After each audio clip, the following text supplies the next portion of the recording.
Antonino Pío, el heredero de Adriano, un personaje que lamentablemente ha sido muy poco estudiado, no tiene una biografía oficial, sin embargo se pueden encontrar algunos datos de él que vale la pena considerar. Precisamente acá podemos encontrarnos lo que dice precisamente de la elección que hace Adriano de sus posibles sucesores, entre ellos el principado de Antonino Pío. Dice así: con sus designios sucesorios, Adriano eligió a los gobernantes del imperio para más de medio siglo, un periodo de madurez y consolidación del Estado que incrementó el poder imperial, desarrolló el derecho y amplió la administración. El principado de Antonino Pío fue tranquilo y próspero. Marco Aurelio, el emperador filósofo, compartió el poder con su hermano Lucio Vero y su hijo Cómodo y protagonizó guerras y conflictos continuos. Aquí podemos ver que de Antonino Pío se sabe muy poco, pero al igual que de Nerva se dicen cosas positivas. Y acá podemos ver que la dinastía la continúa el filósofo Marco Aurelio y también cómo gobierna con su hermano en algo muy parecido a la época de la República Romana, cuando gobernaban los cónsules. Voy a compartirles algo en donde se vea esa transición de Antonino Pío al señor Marco Aurelio, para que ustedes miren todos los huecos que hay en esta parte de la historia, pero sobre todo pues en el corto gobierno de Antonino Pío, que más que corto fue poco documentado.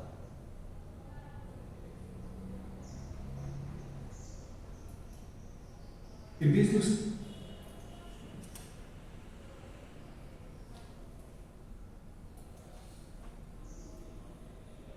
Antonino Pío fue emperador romano desde el 138 al 161 era común. Cuando el emperador romano Adriano murió el 10 de julio del 138 era común, dejó como su predecesor un hijo adoptado como su sucesor, Antonino Pío, cuyo segundo nombre significa obediente, era un hombre justo y compasivo, querido y respetado por la gente común, así como aquellos en el gobierno romano. Por los siguientes 23 años, su reinado, segundo más largo después de Augusto, sería de relativa paz, asegurándole un lugar entre los 5 emperadores buenos.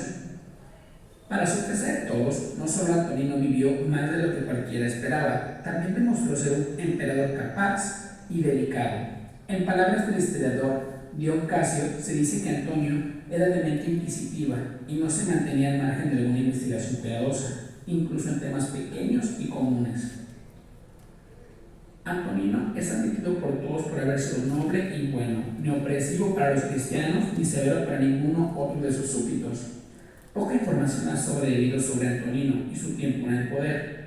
La mayor parte de lo que se le conoce bien en su biografía Julio Capitolino, quien escribió: en apariencia personal era sorprendentemente guapo, en talentos naturales brillante, en temperamento amable, tenía un semblante aristocrático y una naturaleza tranquila, un orador dotado y un erudito elegante, notablemente ahorrativo, un terrateniente concienzudo, amable y generoso, y consciente de los derechos de los demás. Además, poseía todas estas cualidades en el medio apropiado y sin ostentación. En definitiva, era digno de alabanza en todos los sentidos y en mente a todos los hombres buenos. El 10 de julio del 138, el ecuánime Antonino Pío asumió las riendas del Imperio Romano con la suposición de que simplemente seguiría las políticas de Adriano, aunque alguna razón detrás. Pío fue un nombre otorgado a él por el Senado romano, supuestamente por su lealtad a la memoria de Adriano. Una de sus primeras prioridades fue deirificar a su padre Adriano, algo que el Senado aprobó de mala gana, si bien hubo disturbios menores en Mauritania, Germania y Egipto. Le confió a sus comandantes de manejar la situación y nunca abandonó la seguridad de Roma. Algunos creen que era demasiado costoso irse, gobernando desde la ciudad o su finca. Como era de esperar, continuó muchas de las políticas de Adriano. Sin embargo, Antonino aún dejó su huella en la ciudad y en el imperio. Insistió que la administración de la ley fuera justa e imparcial, incluso liberando muchos de los hombres que el antiguo emperador había encarcelado. También así completó muchos de los proyectos de construcción de Adriano y construyó monumentos que incluían el templo de Adriano deidificado y en memoria de su esposa el templo de Faustina deidificada. También reparó muchos edificios públicos, incluyendo el decadente Coliseo. El 19 de marzo del 161 era común, Antonino murió de una fiebre, supuestamente después de una comida de queso alpino. Su reinado sería recordado como uno de relativa paz. Fue enterrado en el mausoleo de Adriano. Bueno,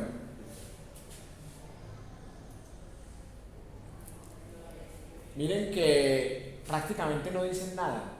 Bueno, dicen que era muy atractivo físicamente, que era muy bueno, que no sé qué, que murió de una fiebre.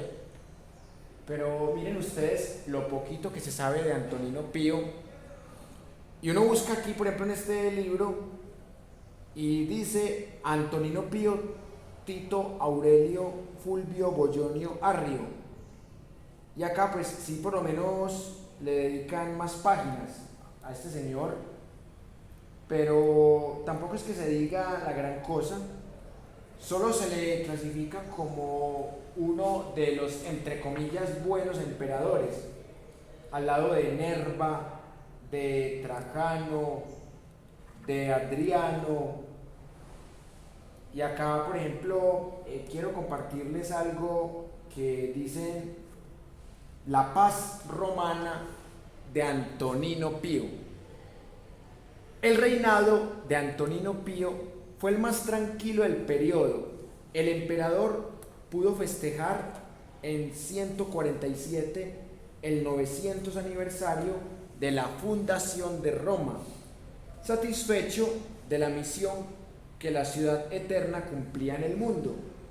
Los conflictos armados se circunscribieron al ámbito de las fronteras, donde el emperador supo continuar la ingente labor desarrollada por Adriano, manteniendo los enfrentamientos fuera del imperio y solucionando conflictos con una firme, aunque inteligente, labor diplomática.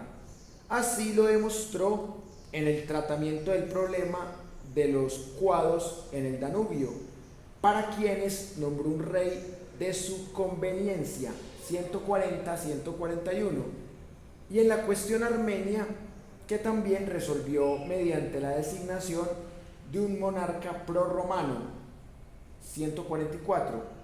La misma estrategia siguió con el reino del Bósforo, la Cólquide y la Iberia caucásica.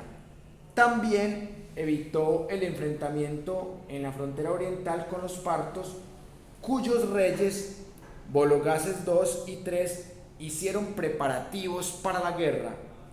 La presencia militar de Roma en la zona, reforzada durante el reinado de Adriano, tenía la capacidad de respuesta necesaria para disuadir al vecino imperio. Sin embargo, se produjeron combates en las fronteras de las provincias mauritanas, cesariense y tingitana entre los años 145 y 152, lo suficientemente importantes como para enviar destacamentos desde Siria, Hispania y el Danubio. Para contener futuros avances, se procuró integrar a alguna de las tribus enemigas de la paz imperial, en concreto a los vacuatos, mediante la concesión de la ciudadanía romana a su jefe. También es posible que se crearan defensas fortificadas en este confín del imperio. Asimismo, las legiones actuaron en Dacia y en el limes de la Germania Superior entre 140 y 145. En esta provincia, la frontera se desplazó hacia el este y se fortaleció con una muralla, torres defensivas y fuertes de piedra. Una acción militar se llevó a cabo en Britania.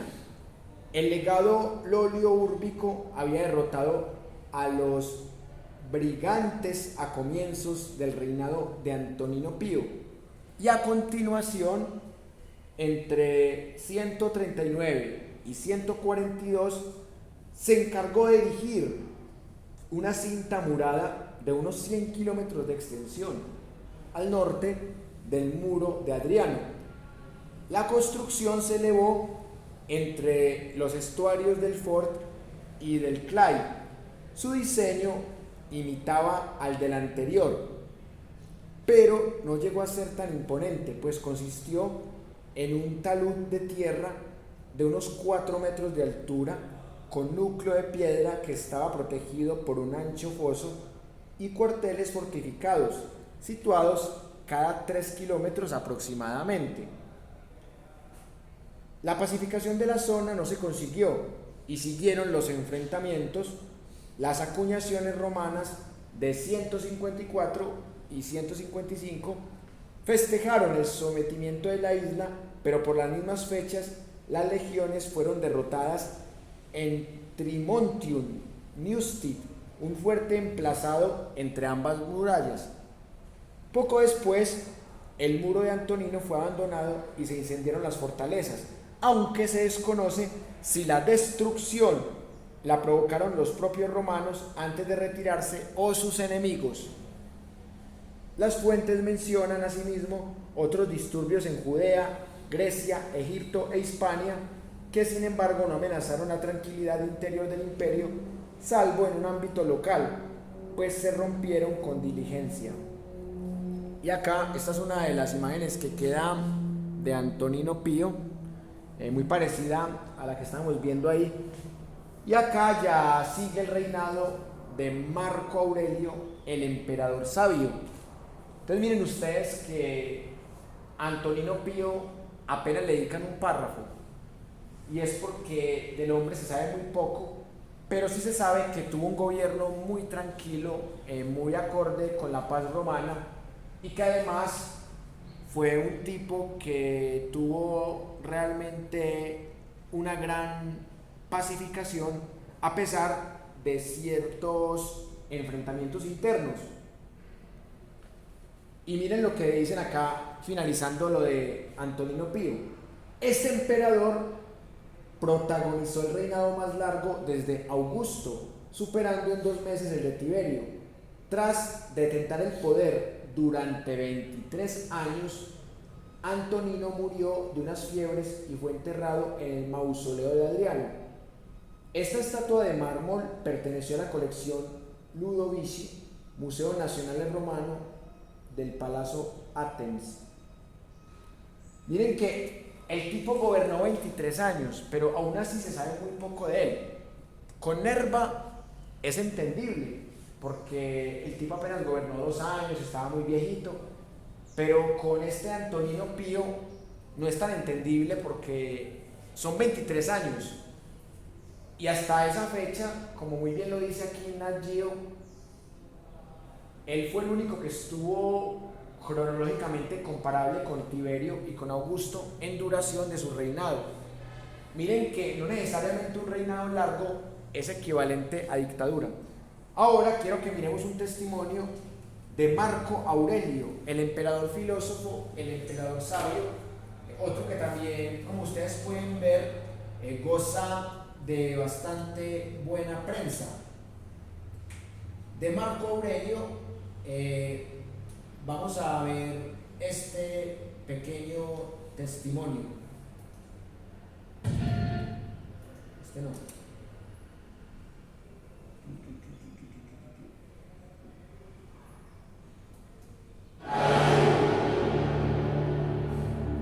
Hablar de estoicismo sin mencionar a Marco Aurelio es como hablar de matemáticas sin mencionar a la suma, totalmente inconcebible. Hoy he decidido traer al canal el resumen de una de las obras literarias más influyentes del siglo II después de Cristo, Meditaciones. Cualquiera podría pensar que, por su antigüedad, se trata simplemente de un escrito totalmente desfasado por el correr de las manecillas. Nada más lejos de la realidad, los principios que el afamado emperador romano expone en los 12 tomos que componen esta obra son tan sumamente valiosos que, a día de hoy, gozan de una aplicabilidad altísima. Me habéis pedido por activa y por pasiva que simplifique esta joya, así que aquí estamos. En fin, ya habéis escuchado al narrador que tengo encerrado en el baúl. ¿Quién? ¿Yo? No, tú no. Resumir el contenido de 12 libros en 15 minutos de vídeo es misión imposible. En esta serie de manuscritos encontraremos reflexiones acerca de la condición humana, la vida, la muerte, el universo, la creación, la moralidad, la fortuna, los valores, etc. Por ello, sintetizaré las partes esenciales de sus escritos para que tú puedas extraer valor de ellos. Tan buenas eran las líneas de Marco Aurelio que fue apodado como el sabio. Pero, ¿qué secretos se esconden detrás de estos documentos? Y más importante aún, ¿cómo podemos aplicarlos en nuestro día a día? Averiguarás todo eso y mucho más si te embarcas conmigo en esta aventura. Retrocedamos en el tiempo.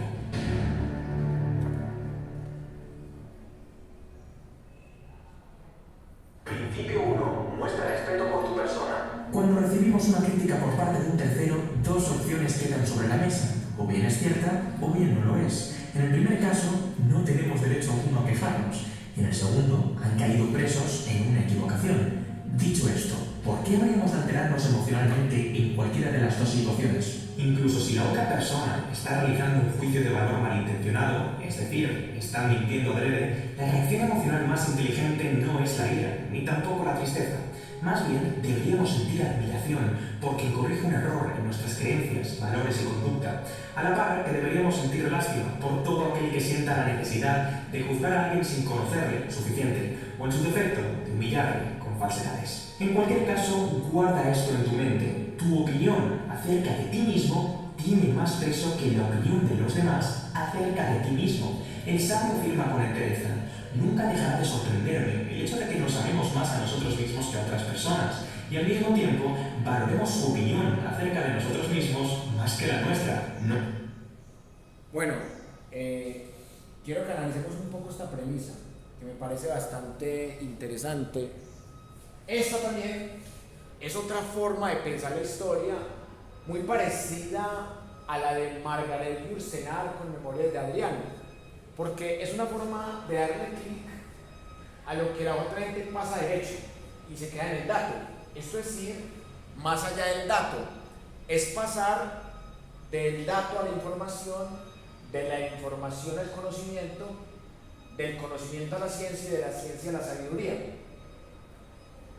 Yo quiero que analicemos esta premisa, por ejemplo, para que pensemos este emperador también desde su obra filosófica. Dice: nunca dejará de sorprenderme el hecho de que nos amemos más a nosotros que a otras personas, y al mismo tiempo valoremos su opinión acerca de nosotros mismos más que la nuestra.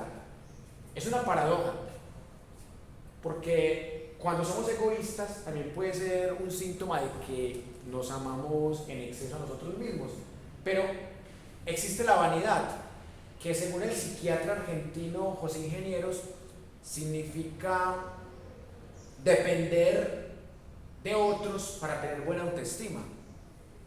Y de cierta manera, las redes sociales nos han mostrado con gran sabiduría lo que es este pensamiento del emperador romano Marco Aurelio, que nosotros cuando subimos una foto a Facebook, a Instagram, a WhatsApp y demás, de cierta manera estamos buscando una reacción de otras personas.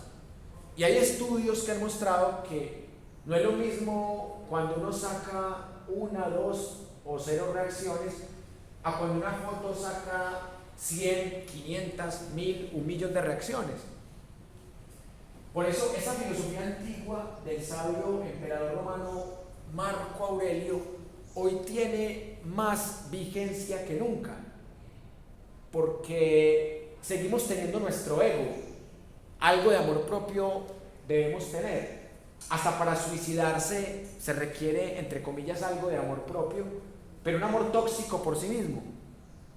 Aunque en esta época el suicidio se veía como un acto de honor, es con la tradición judeocristiana con la que el suicidio se convierte en algo bastante cuestionable, algo pecaminoso. Pero en esta época cuando uno sentía que la vida no daba para más, uno tomaba la decisión de suicidarse. Luego vemos la historia de Séneca también, que es un personaje que también nos muestra algo muy parecido en torno al suicidio. Y por eso uno con esta premisa podría dar un curso completo de psicología, solamente con esto. Por eso les digo a ustedes que hay miles, quizás millones de formas de pensar la historia. Cada ser humano decide cómo pensar la historia, y por eso me parece tan interesante esta dinastía de los antoninos, porque nos muestran un camino bastante curioso para poder pensar la realidad. Vamos a analizar otra premisa. Valoremos su opinión acerca de nosotros mismos más que la nuestra. No se trata de rendir culto a la arrogancia, sino de actuar en base a nuestras preferencias individuales, tomando en consideración las críticas más sabias. Parece difícil, ¿verdad? Esta es la máxima del respeto hacia uno mismo, saber por qué uno piensa lo que piensa, siente lo que siente y hace lo que hace, y bajo ninguna circunstancia actuar con el único fin de contentar a otra persona que no esté de acuerdo con esas acciones, sentimientos y pensamientos. Si modificas alguno de estos componentes, que sea porque el juicio de valor que te han proporcionado es lo suficientemente razonable, coherente y crítico. Por ende, el mayor ultraje al verdadero amor propio es hacer cosas que tú no quieres hacer con el único objetivo de buscar aprobación, aceptación y aplauso por parte de otras personas que ni siquiera tú respetas. Sí, estos textos se escribieron hace 1900 años, aunque ya has podido comprobar que muchos no hemos avanzado desde entonces. Acá tengo una diferencia, no es que no hayamos avanzado, porque es que el pensamiento no es lineal. O sea, él está creyendo que porque esto fue escrito hace 1900 años, entonces por eso ya tendríamos que tener una ciencia más avanzada. La ciencia avanza en tecnología, avanza en herramientas, avanza en algoritmos, en operaciones, pero en materia psicológica o en materia filosófica no es así, porque la psicología y la filosofía no son lineales, son cíclicas. Muchos problemas que se preguntaron los chinos, los griegos, los romanos, son los mismos problemas que nos preguntamos nosotros. ¿Qué pasa con este cuerpo después de la muerte? ¿De dónde venimos? ¿Quiénes somos? ¿Para dónde vamos? ¿Por qué peleamos? ¿Por qué nos matamos? ¿Por qué pensamos de una manera? ¿Por qué pensamos de otra? ¿Por qué tenemos sesgos cognitivos? ¿Por qué tenemos falacias? ¿Por qué tenemos estereotipos? ¿Por qué tenemos efectos Mandela? Entonces, de pronto aquí no estoy de acuerdo con esta interpretación de la filosofía de Marco Aurelio, porque realmente el pensamiento psicológico y filosófico no son lineales, como creyó el positivismo en el siglo XIX, son totalmente cíclicos. Y acá quiero retomar la filosofía de Heráclito de Éfeso, el mito del eterno retorno.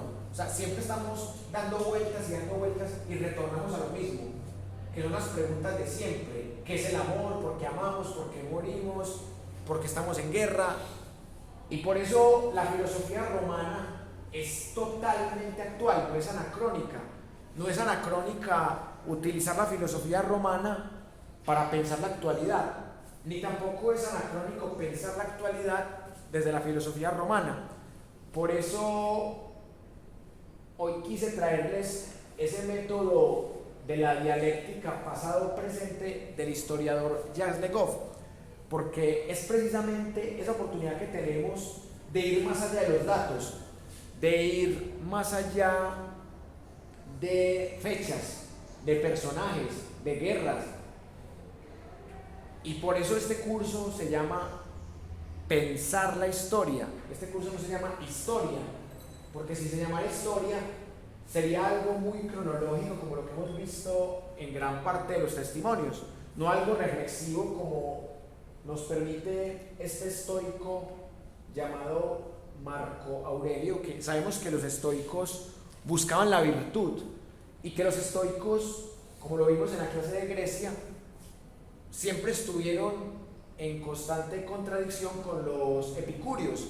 Los epicúreos buscaban el placer por el placer, el hedonismo, la satisfacción de los 5 sentidos, el sexo, la lujuria, mientras que los estoicos buscaban más la vida ascética, esa vida que se aleja de los placeres carnales, que se mete en la espiritualidad, incluso en la religión, que busca la trascendencia.